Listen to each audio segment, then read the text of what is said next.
Good afternoon, everybody.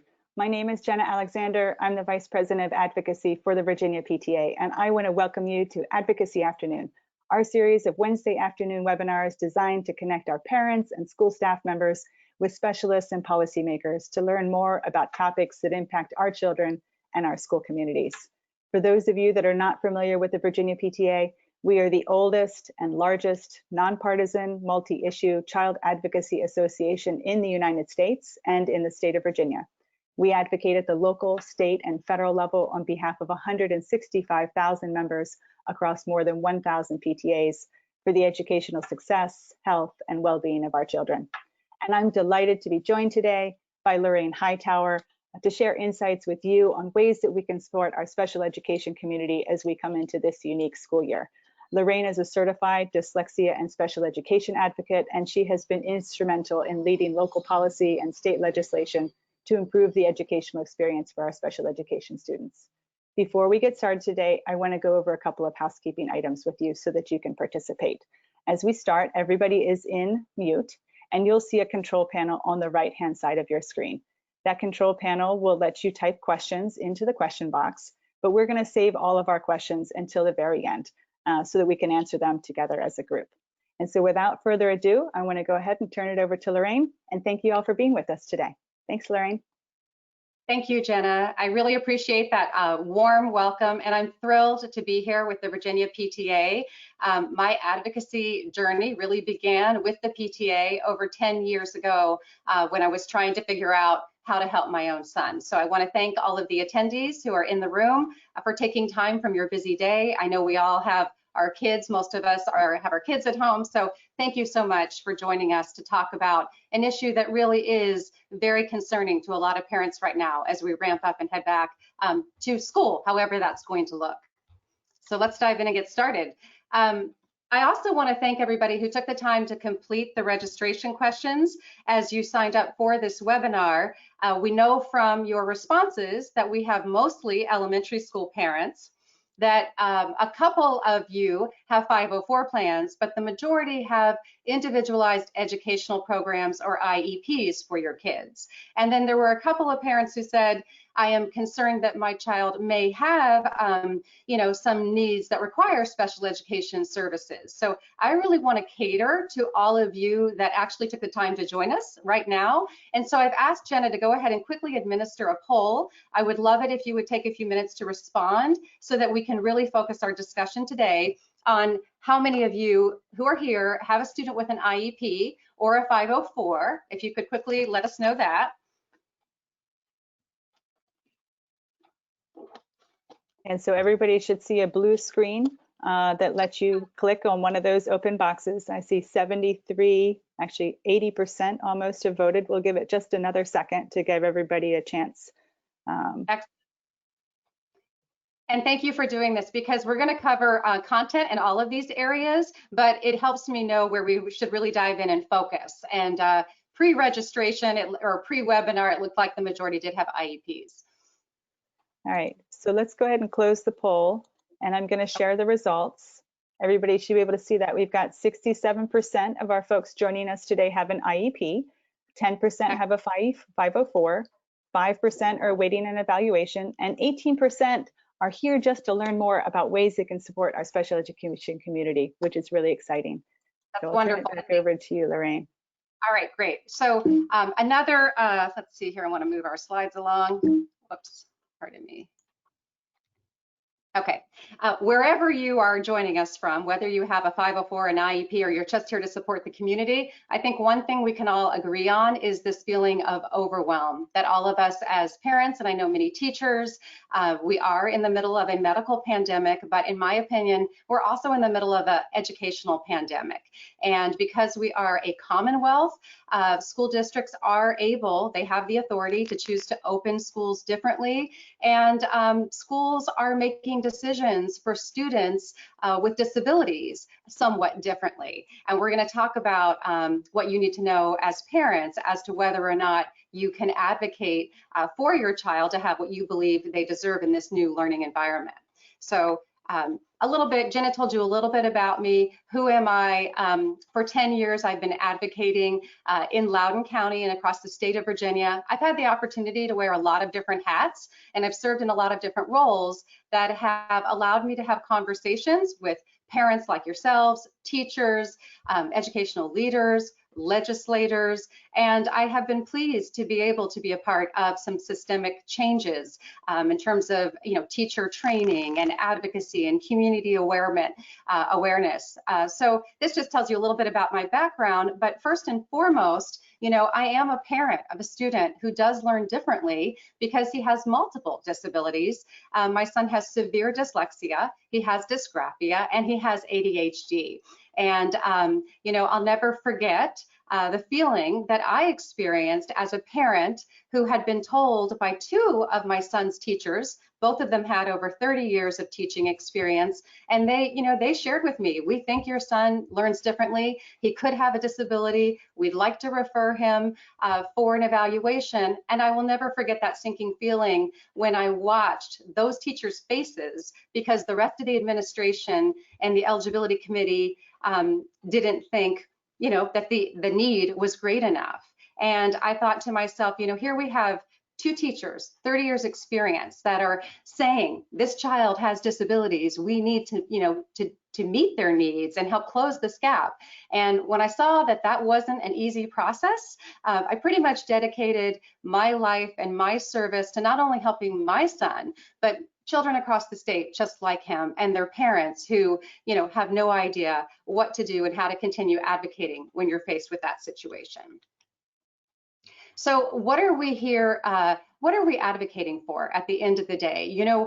Parents say to me, is it really worth all this trouble, and what's going to really change? And the schools are going to do what the schools are going to do. And I just want to bring us all into the moment of awareness that if we do nothing, then nothing will change. And at the end of the day, we all as parents want our kids to have basic academic skills in reading, writing, spelling, math, behavior, socialization, that they will need not just to go on and graduate school, but that they will need in life so that they can go on to do, whatever brings them happiness. And so we're going to talk more about the data and how we measure progress and how we know if we're identifying the right areas of need. But truly, it is worth advocating for. Again, I think this is a point that we can all agree on. We want our kids not just to survive school, but to thrive in school as well as in life.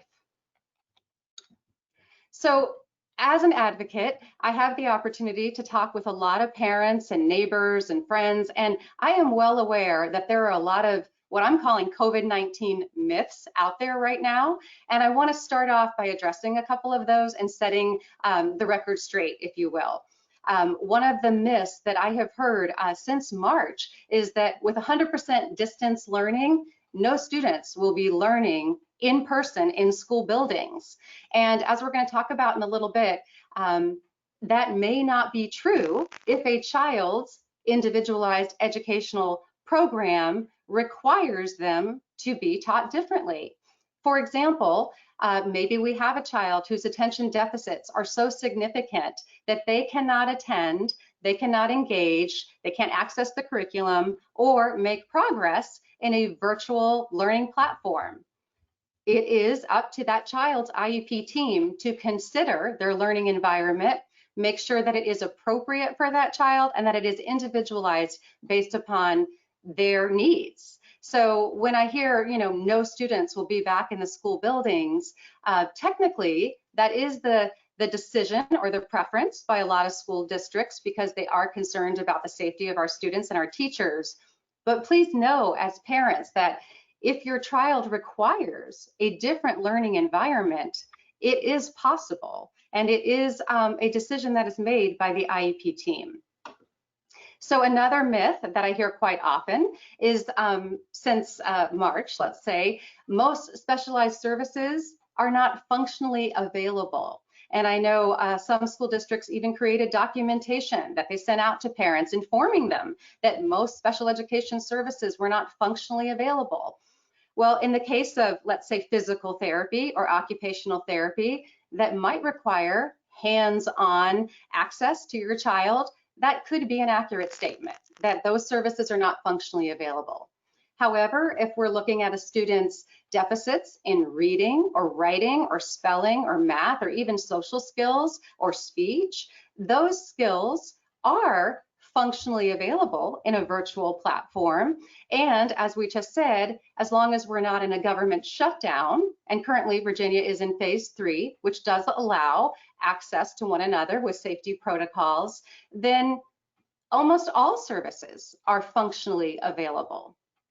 Another COVID-19 myth is that parents are responsible for providing all of their child's assistive technology that they require to access the curriculum. And again, if the IEP team has determined that your child needs certain assistive technology tools, then it is the school district's responsibility to make sure that you as parents have those tools, that your child has those tools. If there's training involved in utilizing those tools, that training has been provided. And lastly, another COVID-19 myth is that, schools were very lenient in the fourth quarter, and, we were not taking attendance and grades were low. And while that is true, I would offer that in the fourth quarter of last year, our whole country was in emergency mode. We truly were in a medical pandemic and everybody was scrambling, parents and teachers and students, just to keep our families safe. But that is not going to be the standard for this new school year.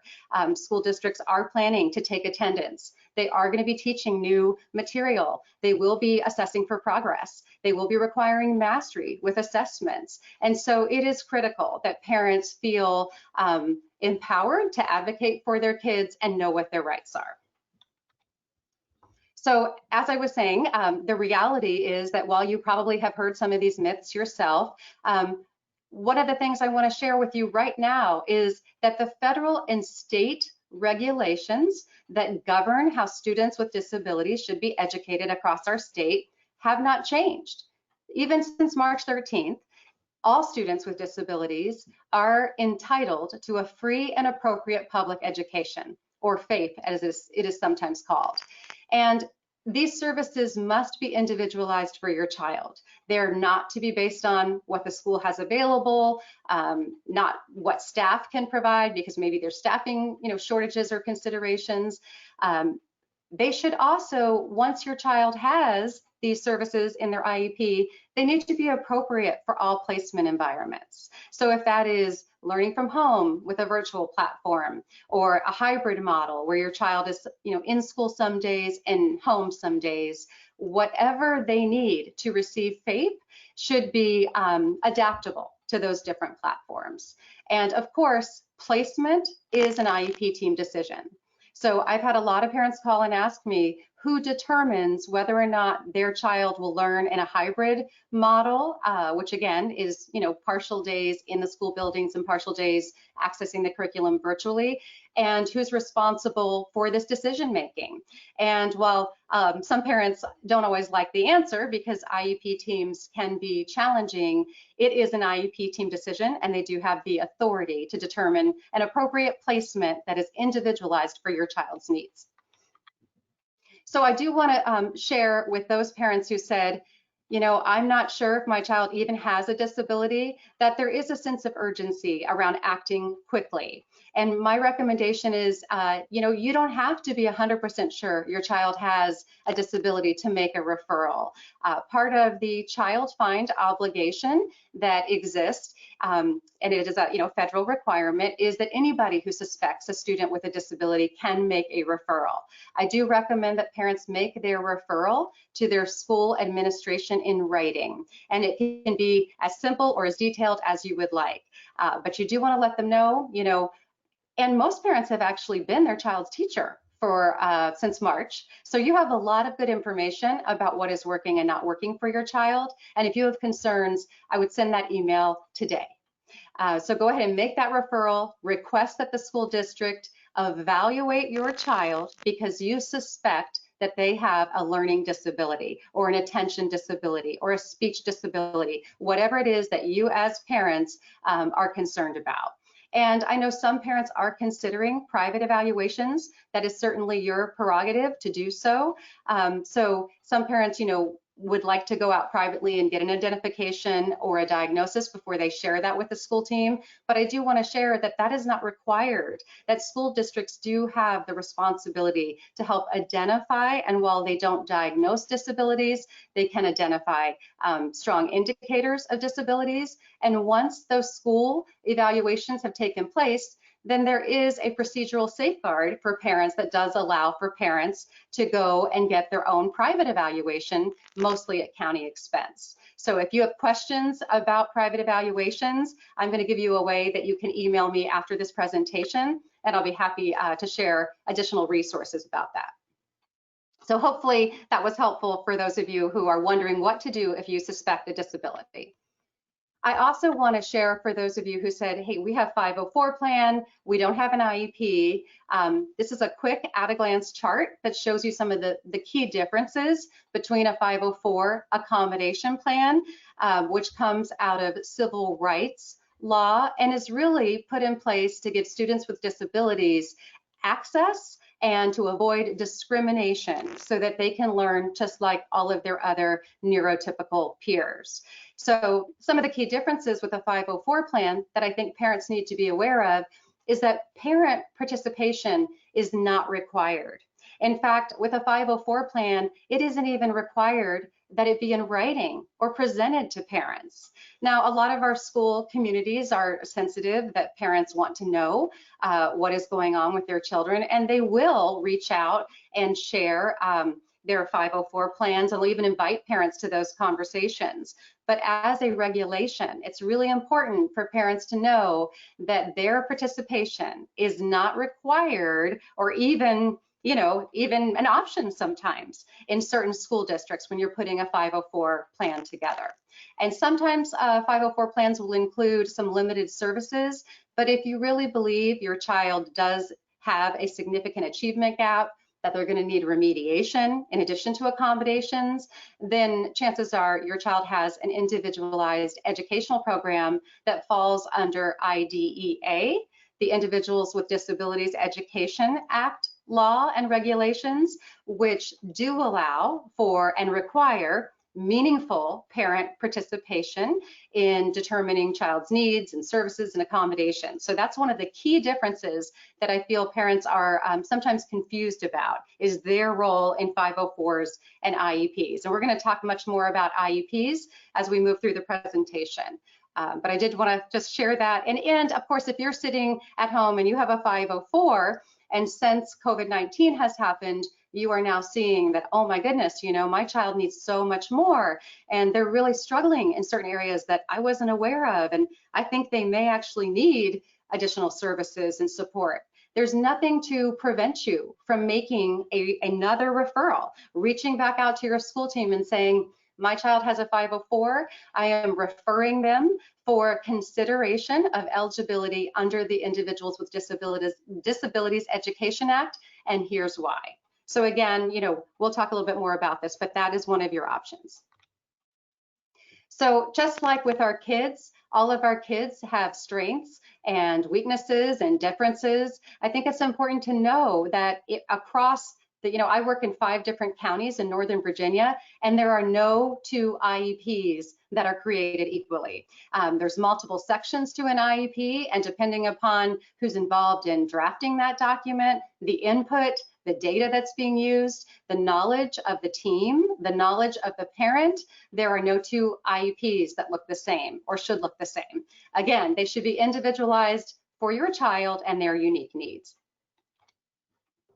So, as someone who has the opportunity to attend a lot of IEP meetings, I am well aware of some of what parents hear in these discussions that, frankly leaves you scratching your head and wondering, is that right? Is that accurate? And so I've just captured here in a couple of quotes some of the background situations that many of my clients were dealing with prior to working with me. And so if you're hearing things like, your child would never be found eligible for services because their grades are really good, and we don't see them struggling at school. That is not an accurate rationale for not finding a student eligible for special education services. Or if you're hearing, we don't need to provide specialized instruction for your child in, this area, let's say of reading fluency, because all of our teachers know how to differentiate instruction, and they provide training, or I'm sorry, not training, but they provide content to our kids on that touches on reading fluency. That could be another area of concern that parents are wondering about. And yes, it's great that a lot of our general education teachers do touch on certain content areas, but if your child is reading, a year, 2 years, 3 years behind their peers, that's not going to be enough to help them close their personal achievement gap. So they're going to need more specially designed services delivered more intensely. So a couple of other comments, that concern me, and as I meet parents and talk to them, I have heard that parents are afraid to have schools do triennial special education evaluations. They've actually been told, you don't want to have your child reevaluated after 3 years, because if they perform better than they did before, the school district is going to take those services away. And that simply is not accurate, especially because we live here in Virginia, which is one of 4 consent states, and it requires parent consent before the removal of special education services. So I say to parents, yes, absolutely, you want as much current data as you can get, and a triennial evaluation is critical to determining present levels and has your child made progress. We want to know, and that we would celebrate progress in certain areas, because that is the goal. We are trying to close the gap between your child's area of need and where we expect them to be. So if you are one of those parents that is hesitating on getting updated present levels and data through a triennial evaluation, I encourage you to go ahead and move forward with that effort. Also, assistive technology, we touched on that. It's not the parent's responsibility to provide assistive technology tools. And also, we talked about differentiating instruction.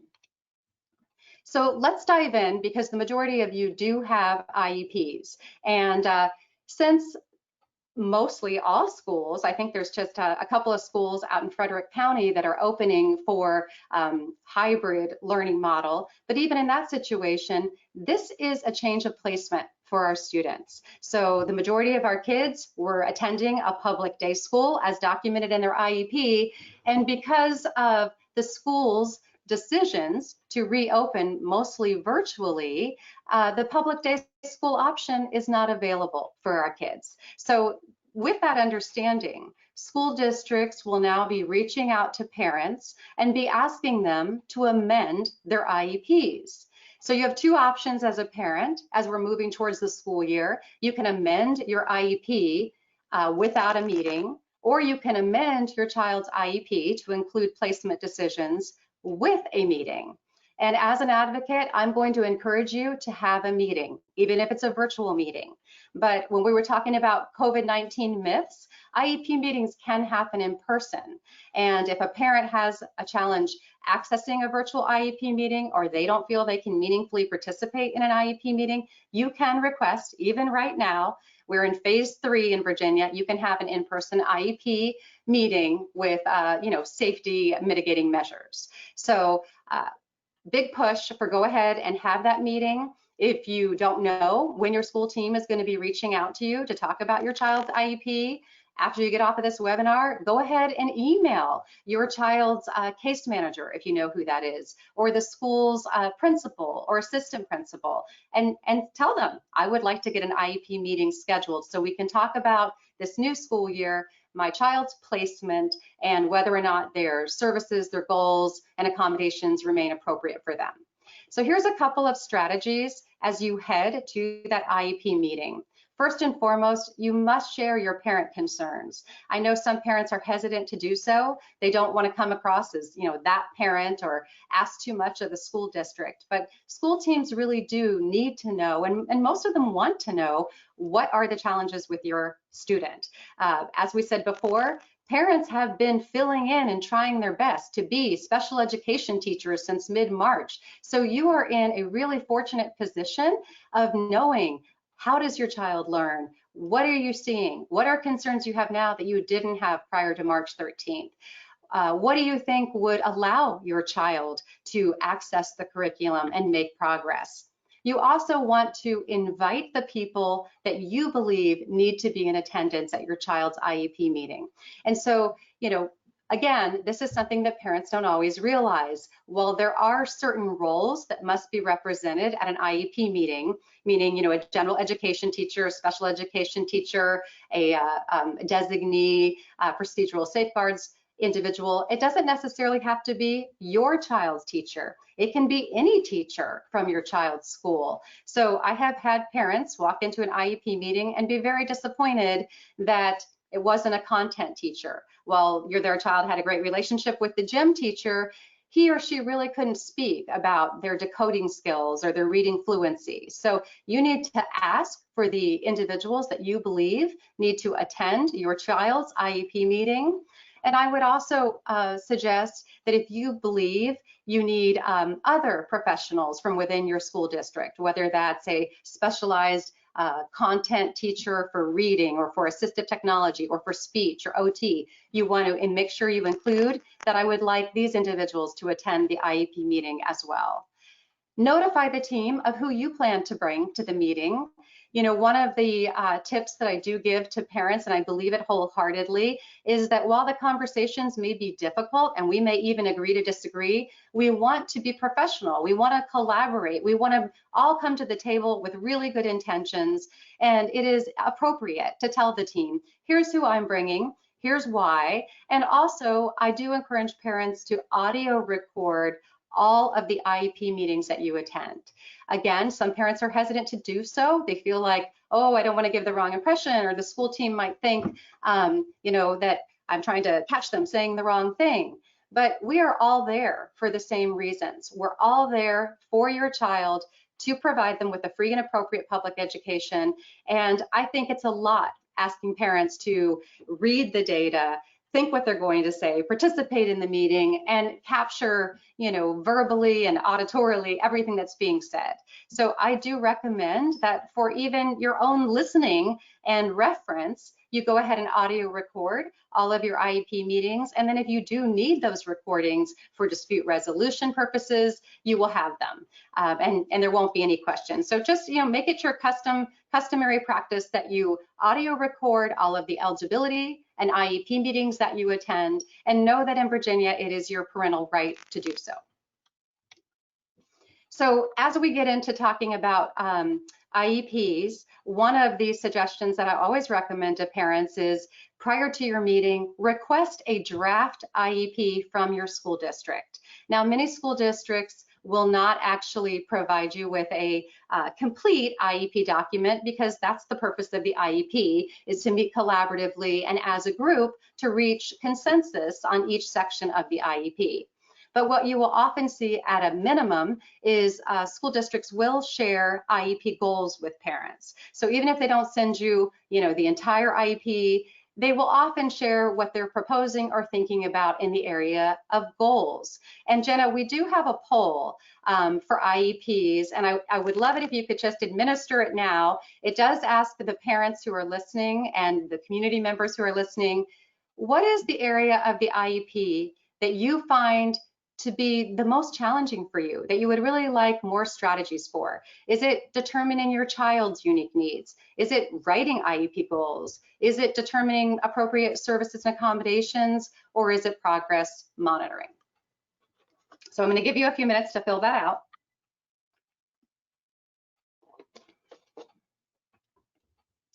And while we're letting the poll go through, we've got about 50% of the people voting so far.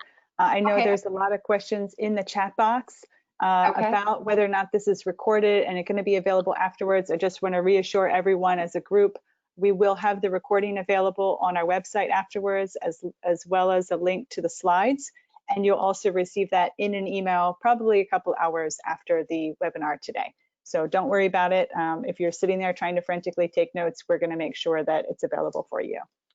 And I just want to add, Jenna, that I'm going to share my contact information at the end of this presentation, and I remain open and willing to talk to anybody at any time, within reason, of course. But I'll give you a way for us to continue this conversation, and if you didn't get your particular question answered, we'll have a way to follow up.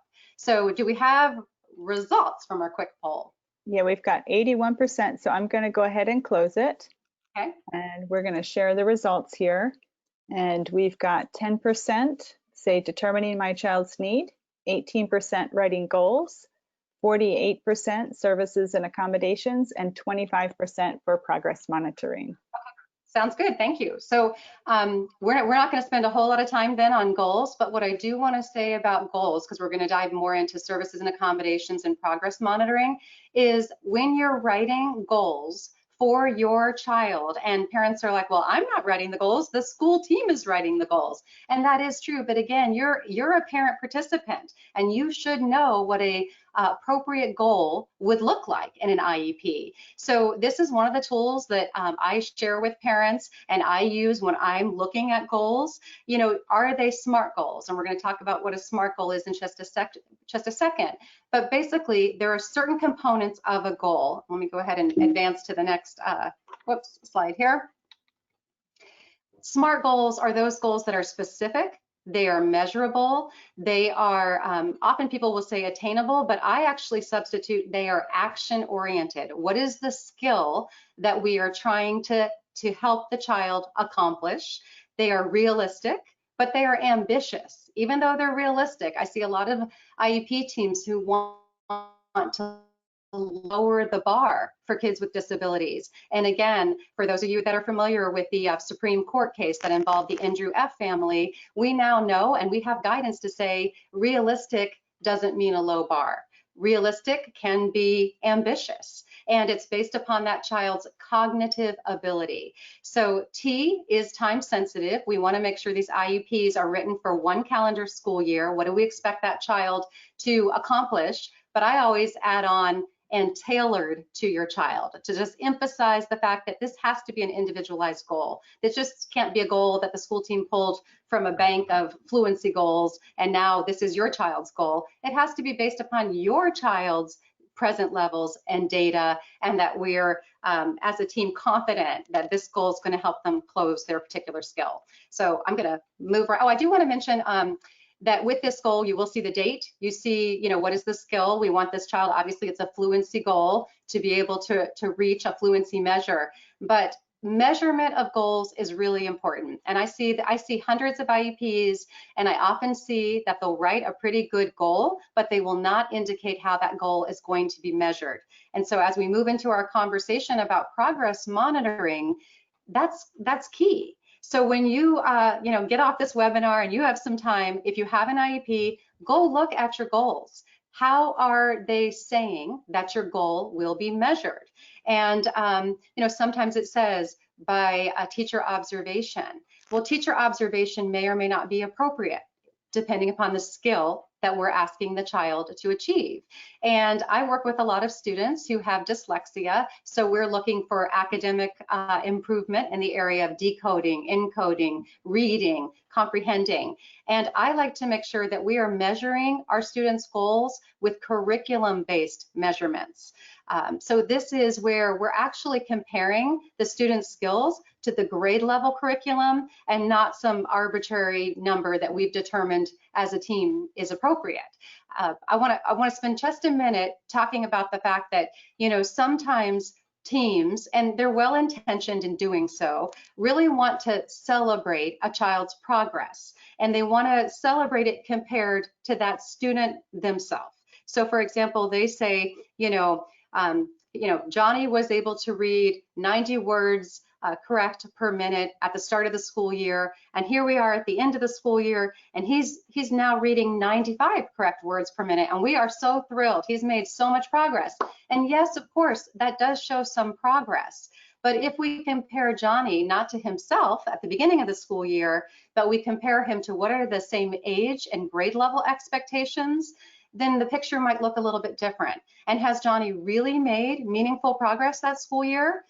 because if he hasn't, then that's an opportunity for the school IEP team with the parents, involvement to look at the services, the frequency, the intensity, the qualifications of the teacher who are delivering those services, and see if we can put a more impactful plan in place. So during the meeting, now that you've done your prep, you're headed to the meeting, and I like to tell parents there's 3 parts to an IEP meeting. There's the pre, there's the meeting, and there's the post meeting. So that's another way for you to think about it. Sometimes parents think, oh, it's just the meeting, I just show up and there we go. So I would encourage you to start thinking about your IEPs in those 3 parts. But during the meeting, all meetings are going to start off and should start off looking at your child's baseline data. So if you're sitting here thinking, I don't have any baseline data, schools have told me they can't collect any data, we haven't been in schools and there's been no assessments, your child's baseline data is where they were on March 13th of 2020 when schools closed. So whatever those data points that you had at that moment, that may be your baseline data. However, if as parents you have had your child working with tutors, or they've been in a camp, or you had extended school year services, often called ESY, these are specialized services delivered over the summer, you might have additional data points to bring to your IEP meeting. So all of that data is critical that you bring to the IEP table. Even parents who only have their observations as parents from Q4 over the summer, you have anecdotal data that you as parents should share with your IEP team. And I'm talking about examples like, well, when I heard my child read back in March, they sounded like this, and now I notice that they're skipping words more, they're substituting words, they're not as fluent as I remembered them being when they were getting these services. Sometimes I will encourage parents to audio record, and we did a blog on this back in, I don't know, when schools were closing. Go ahead and capture snapshots of your child with an audio recorder or a video recorder without, putting them on the spot too much. That is data that parents should capture. And I know from talking with leaders at the Virginia Department of Education, guidance is going to be going out to school teams and saying, you really should look hard at parent-provided data and use that data to make some of your decisions for IEPs, services, and accommodations. So you've got your baseline data. What do you do with it? The goal is really to determine what are your child's needs. Every need that is not meeting same age or grade level expectations should have a goal or an accommodation associated with it. So again, you're going to look at your data and you're going to determine where is my child struggling. And I do see a lot of IEPs where they do a great job of capturing. There's all this data, and they will even identify, let's say, multiple needs in the needs that affect learning section of the IEP. And then when you look at the goals section, there will only be 3 goals. Well, if 7 needs have been identified and are captured and documented in the IEP, then perhaps you need more goals, or you need accommodations to speak and support those unique needs that that student has. You want to look for, is there a considerable achievement gap? Has there been any regression since school has been closed? Will we need to do recoupment services to kind of bring that student back up to where they were prior to COVID-19 school closure?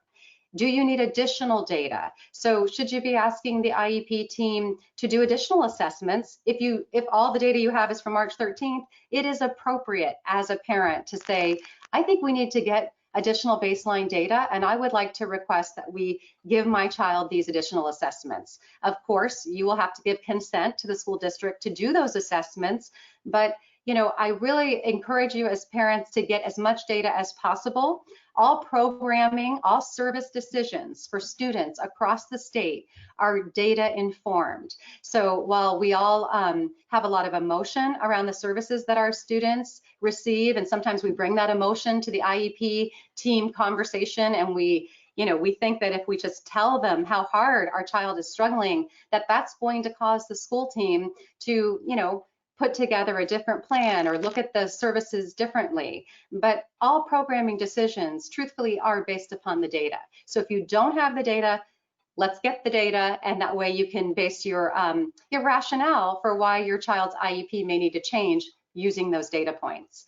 And I would also encourage you to share professional opinions. Again, if your child's working with a counselor, a tutor, a private speech therapist, if those individuals can't attend the IEP meeting, and they don't all need to attend the IEP meeting, have them draft a report, have them put some quick, data points together in their document that you can forward and share with the IEP team. Or in situations where you think they can really be impactful in speaking about your child's needs and what those services should look like, go ahead and invite them to the IEP meeting. As a parent, you have the right to include whoever you believe has specialized knowledge about your child as it pertains to providing them with a free and appropriate public education. So if your child is also over age 14, I do encourage parents to consider whether or not it's appropriate to bring your student to the IEP meeting. One of the skills that we're not going to dive into today, but is critical to student success, is self-advocacy. And even at a young age, when I work with families, we will have the student come at the beginning of the meeting. They might introduce themselves. They might say, these are a few things I like about my school or about learning. If they're comfortable, they might say, this is what's hard for me, or this is what I find works best for me. But it doesn't even have to be, that much of a conversation. Let the school team meet your child, just put a face to the name so they know that, we're not just looking at a bunch of facts and figures here on paper. This is a real student. Here they are. They care about the decisions that you make. And depending upon the nature of the conversation, it may or may not be appropriate to have them stay for the whole meeting. So that's something you will have to decide as a parent. But, my son is in high school and he now attends and actively participates in providing input and saying, to proposed, let's say proposed accommodations or services, he doesn't even wait for me to respond. He'll say, that's not going to work for me. And that is really impactful for IEP teams to hear from the students directly. So we talked a little bit about SMART goals, and I do want to emphasize that just as needs drive what the goals will be for your child's IEP, it is the goals that will determine what services your child will receive. So in that quick poll that we did, many of you said, I have concerns about my child's services and accommodations. And you need to know that those services are derived from looking at the needs and the goals. So if your child is not reading on grade level, and we have put together goals to address their fluency and their decoding and their comprehension, then it would be appropriate that we put some services in place that address those reading deficits. So again, needs drive goals, goals drive services, and sometimes needs will drive accommodations as well. I just want to talk a little bit about how to know if your child needs an accommodation or a remediation service for a particular need. And parents will say to me a lot, I don't want to provide too many crutches for my child because I don't want them to use it as their disability as an excuse. I want them to have these skills. They're going to need these skills in life. And I wholeheartedly agree with that. But until your child has been remediated to the point that they can show those academic skills, it is imperative that we provide accommodations that scaffold and help them feel confident learning until they have those skills intact. So whether it's preferential, seating if we were back in the school building, or assistive technology tools, or there's gazillion accommodations. Maybe they need help with task initiation and some executive function support. That could be both. That could be a service and an accommodation. But stay open to all of the suggestions. And if there is any disagreement, let's say you ask, because this happens quite often, parents, feel like they know what their child needs, and they say, I want my child to have a robust literacy program. They're reading 2 years behind. I've researched this on my own. I know they need this methodology. They need it at least, an hour a day. It should be done 5 days a week. And let's say that after a lot of looking at the data, consideration, discussion, the school team decides that what they're prepared to offer is an hour of structured literacy instruction 3 days a week. Well, as a parent, you have a right to request prior written notice. And if you're not familiar with that term, prior written notice is a document. It is created by the school district, and it must It's called prior. This is another area that confuses parents because you get it prior to any changes or evaluations or anything being implemented with your student. But you have a right to request that any areas of refusal be documented in prior written notice. So you actually get, after your IEP meeting, a written record of what did you request? Why did the district refuse it? And they're also supposed to include the data that they considered as part of that refusal, the rationale for why they believe what they're proposing is appropriate for your child. So again, I don't want to get too far off track, but if you don't know what prior written notice is, please do either reach out to me for further clarification, Google it on your own. Virginia Department of Education has great resources, but do know that it is your parental right to have areas of disagreement documented, and that you should, if you're not receiving prior written notice, be receiving that after every IEP meeting. So determining accommodations and services to close your child's gap. You also want to consider related services. You know, we've talked a lot about reading and fluency, but there are other services, whether it's occupational therapy, speech therapy, assistive technology training that could fall under related services. So in this new virtual learning platform, you may find your child really needs executive function support. Maybe they need, some other type of service that they haven't been given, or different accommodations because they are really struggling with a virtual platform and you didn't know this prior to the last IEP meeting. So you want to bring any new request for related services and accommodations to the table. And stay creative. You know, the U.S. Department of Education Secretary, Betsy DeVos, she has been firm in her position that school districts must get creative, roll up their sleeves, figure out a way to provide a free and appropriate public education to students with disabilities. So, you know, I hear a lot of parents telling me, well, my child doesn't have their student workbooks. Student workbooks can be mailed home. My child, you know, doesn't have their, let's call it sensory, fidgets or the special seating that they had in school. That's an easy fix. Ask the IEP team for those accommodations and that equipment in your home setting. So you do also want to allow a reasonable amount of time. You know, I know as parents, we get very anxious and we wonder, is this remediation working? How will we know when this remediation is working? We do need to allow school teams at least, about 6 weeks to see if what has been put in place is impactful for your child. And regarding progress monitoring, school districts are required to provide progress reports for those IEP goals at the same frequency that they report on the progress of all students, which is typically 4 times a year in a report card.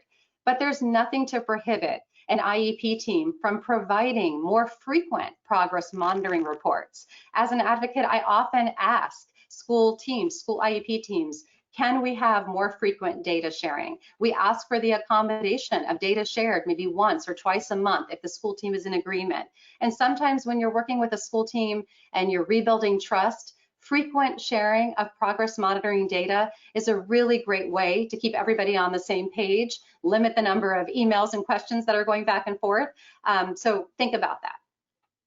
Also, there's a lot of talk right now about recovery and compensatory education services. So I do want to clarify what those are, that when COVID-19 happened, the governor closed all of our schools. Schools were not open for any education. In fact, all they offered was continuity of education activities, and nobody was learning any new instruction. If your child had an IEP, that means that between March 13th and the end of school in June, they were not able to get their services for FAPE, a free and appropriate public education, as outlined in their IEP. They very well may be able to receive recovery services for services that they didn't receive during that time. So, it is based upon the progress and regression and achievement gaps, but that is a possibility. Compensatory education services are provided when a school district has been open, has been giving instruction, maybe they have failed to implement or deliver all of the student services as outlined in the IEP. So that's something that the district has not done, even though they agreed that the child needed these services for whatever reason, staffing shortages, or they cut down on the time. Maybe the IEP said it's supposed to be an hour, 3 times a week, and they're giving 20 minutes 3 times a week. That's a situation that may allow the student to receive compensatory education services. Again, these decisions are IEP team decisions. So parents will say to me, do I have to, hire an attorney to have a conversation about recovery or compensatory service, hours for my student? And no, you do not. But you do need to have data and rationale for why you believe your child is entitled to these services, and know that that conversation has to start at the IEP team table. You also, as a parent, you never want to leave an IEP meeting without your knowing what the action steps are for you and for the team, and getting a follow-up date for when we're going to reconvene again. Because too often, we bring all these people together, we have a robust discussion, we make some decisions, everybody leaves, even in a virtual platform, we all get off of Google Meets or Zoom or what have you, and then no one knows what the next step is or when we're reconvening, and now it's hard to get everybody back on the same page. After your meeting, you might also want to consider sending a thank you note that outlines your understanding and ask the school district to clarify any misunderstanding. Again, documentation is really helpful when you're trying to make sure that you and the school are staying on the same page. You're going to want to review the fully proposed IEP that you receive after all of that discussion to ensure that it does reflect all of the decision-making services and accommodations that were agreed to by the IEP team. And I also want parents to know you have rights when it comes to signing your child's IEP in terms of consent. You can choose to sign in full consent if you're in full agreement that that IEP is appropriate and individualized for your student. You can sign in partial consent, where you clearly outline those areas that you're giving consent for certain services and accommodations, and then you are outlining areas where you're not in agreement. And that gives the school an opportunity to reconvene, or for you as a parent to pursue your procedural safeguards in resolving that dispute, which may include requesting, additional school meetings, filing a state complaint, requesting mediation, or even in the most egregious situations, filing a due process claim. I also do share that if you have audio recorded your IEP, then you have the option of using some of these apps to quickly transcribe and get written record of the audio recording from your IEP meeting. And that's a lot more efficient than trying to listen to a 2.5-hour IEP meeting. You can transcribe the document, see it in writing, and quickly scan and highlight any decisions that you need to reference or share with other parties. And if you're still wondering what is happening with your student, suspicious about the services, you also have the right to request an observation. I'm watching the time here, so I'm going to start talking a little faster, Jenna. But whether or not we are in a pandemic, and I do believe we are, both a medical and an educational pandemic, I want to share with parents that this is always, a marathon when we're advocating for our students who learn differently. It's never a sprint. It's never one phone call, one meeting. If you have a child with an IEP, you're going to be attending IEP meetings up until that child is in their 20s. So, pace yourself and know that, you're here for the long haul, and your child needs you to be here for the long haul.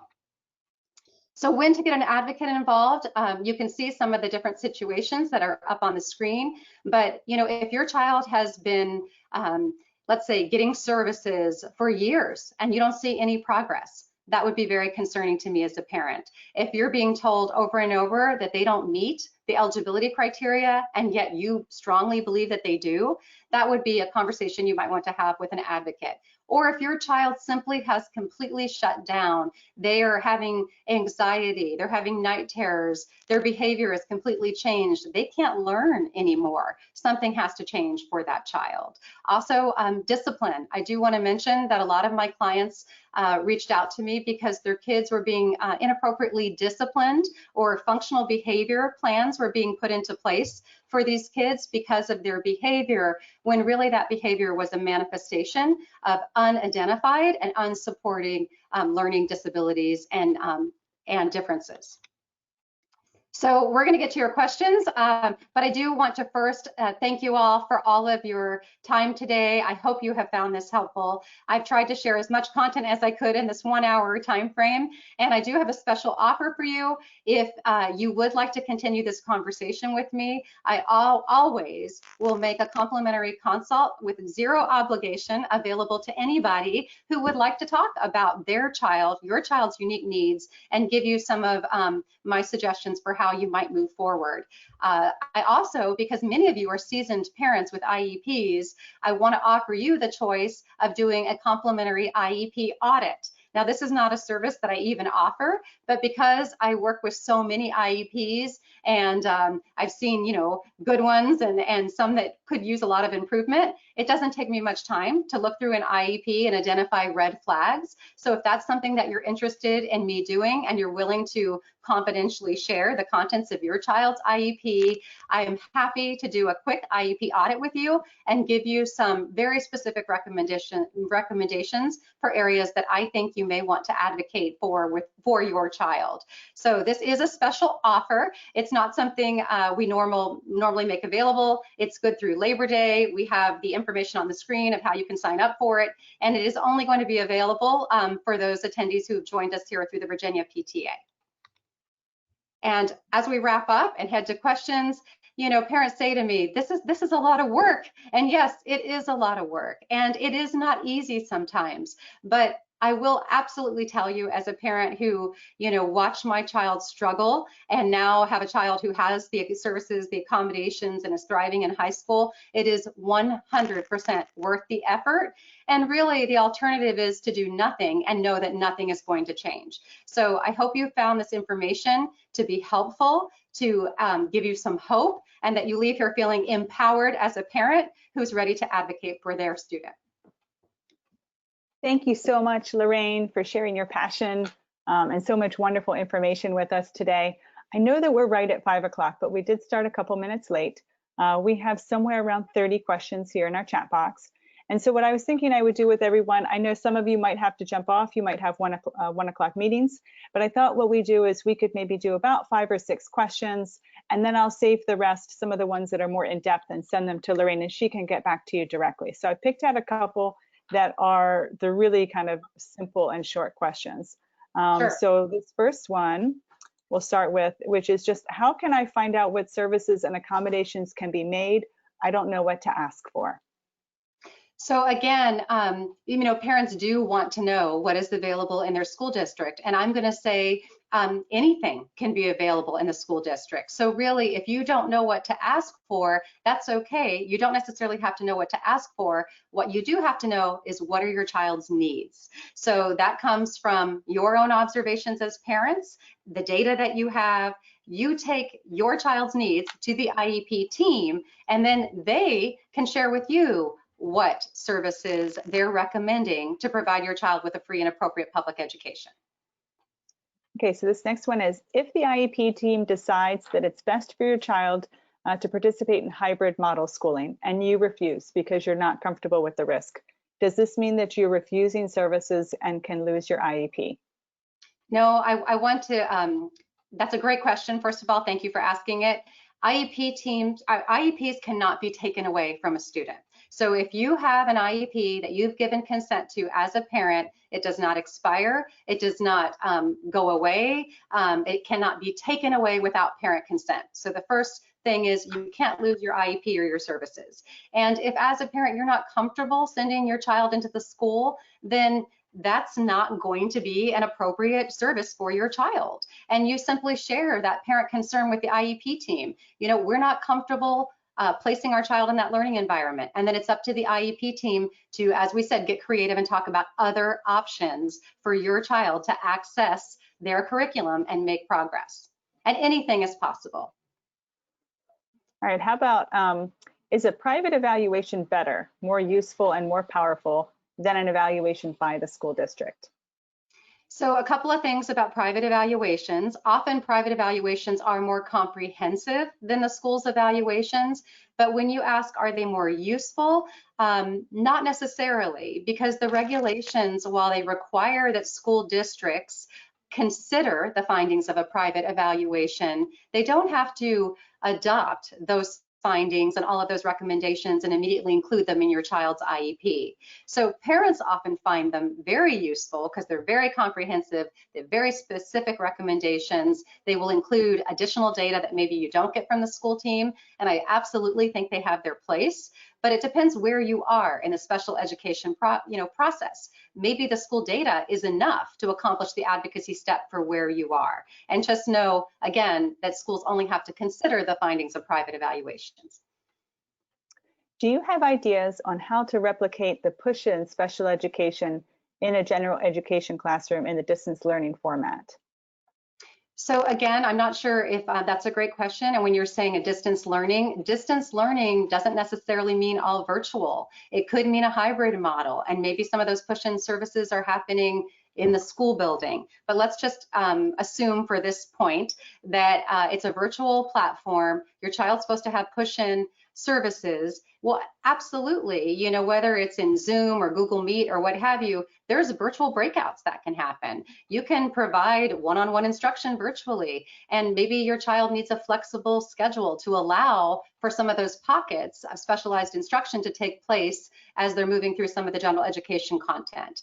So again, you know, IEP teams have a lot of options available to them. And that's why as parents, you really shouldn't feel restricted in asking for what you believe your child needs and documenting disagreement, because it's not really appropriate for an IEP team just to say no. They have to be able to say the data and the rationale for why they're saying no to your request. Okay, so in regards to triennial testing, if the school psychologist tells you that your child will test out of IEP services because they're doing so well, yet the student still has needs, should you allow the testing or should you say no?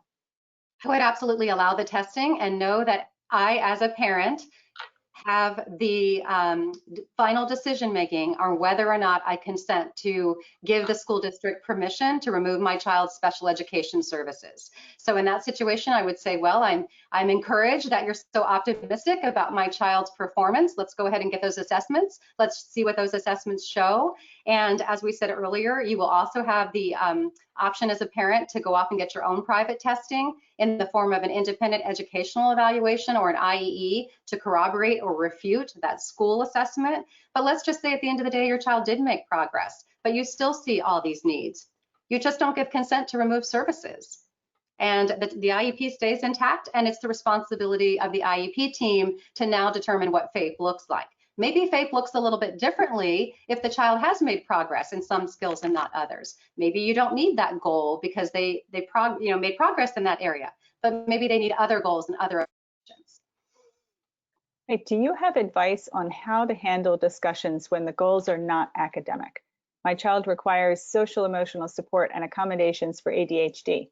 However, so far he performs at or above grade level academically, and he's just come out of kindergarten. Sure.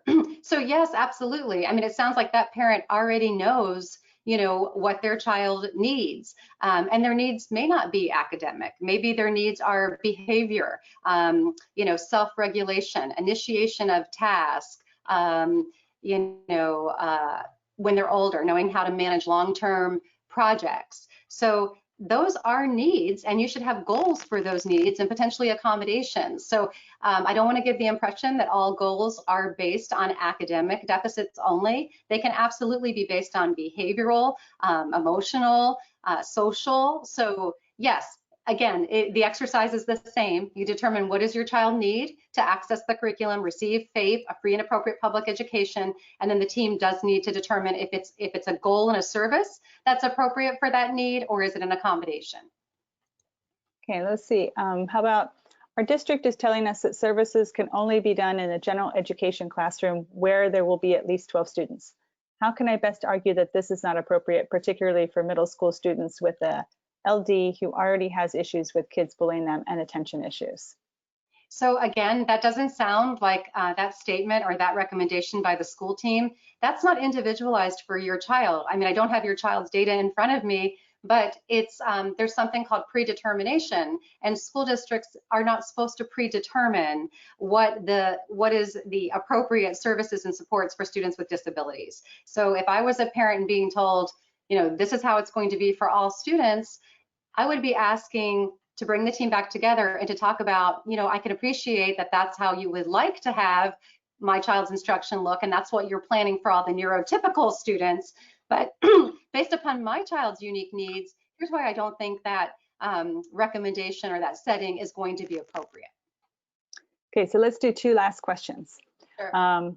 One is the guidance from the VDOE that you've mentioned in addition to the guidance that came out on July 28th, or was it incorporated in that guidance regarding if teams should look carefully at parent data for PLOP?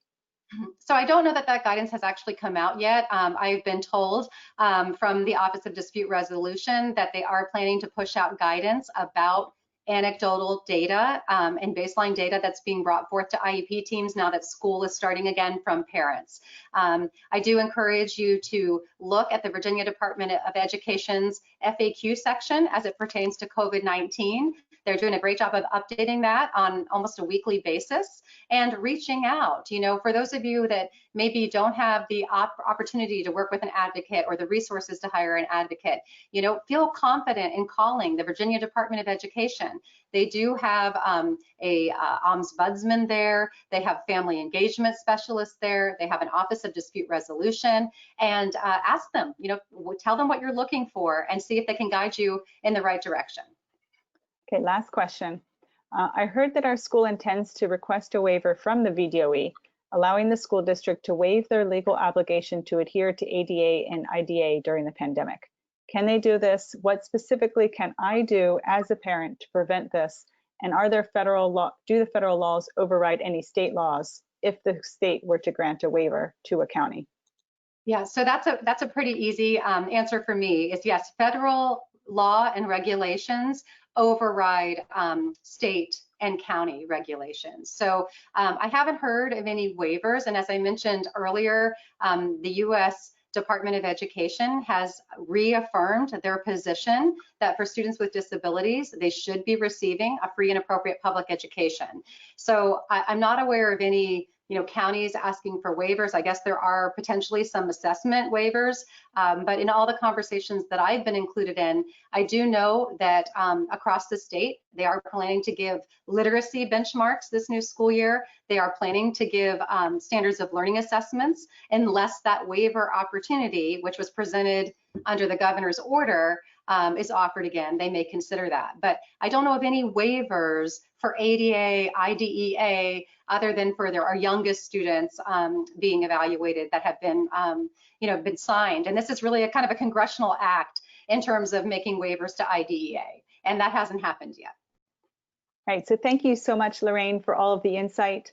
As I just want to remind everybody again, like I said in the beginning, we're going to put this recording on our website. You'll also get it in an email, probably a couple of hours after we're done. This is our last session in our series of summer advocacy afternoon webinars. And so you can also go to our website to find recordings and PowerPoint presentations for a wide breadth of topics that range from broadband access, supporting our military families, addressing trauma, mental health, equity for our students. There's a wide range of things there. I invite you to check it out. And I also want to invite you coming up on August the 27th, it's 2 weeks from now, from 7 p.m. to 8:30 p.m. I'm really excited. We're going to be hosting a town hall with Secretary of Education Atif Carney and with the Virginia Latino Advisory Board. And what we were going to be talking about is the community of support and services that are available to help Virginia's Latinx community prepare for the challenges of the COVID-19 pandemic, as well as the upcoming school year. It's going to be moderated by Secretary Carney, and it'll be simulcast in English and in Spanish. So I hope that you'll follow us on Facebook. Keep an eye out on our website. You'll find a link to that, and I hope you'll be able to join us in 2 weeks. As you leave the webinar today, there will be a brief survey that pops up. I'd appreciate it if you take a minute and share your thoughts with us or any ideas and questions. And again, I want to thank all of you for joining us today for Advocacy Afternoon and wish you a wonderful rest of your afternoon today. Thank you so much. Bye-bye.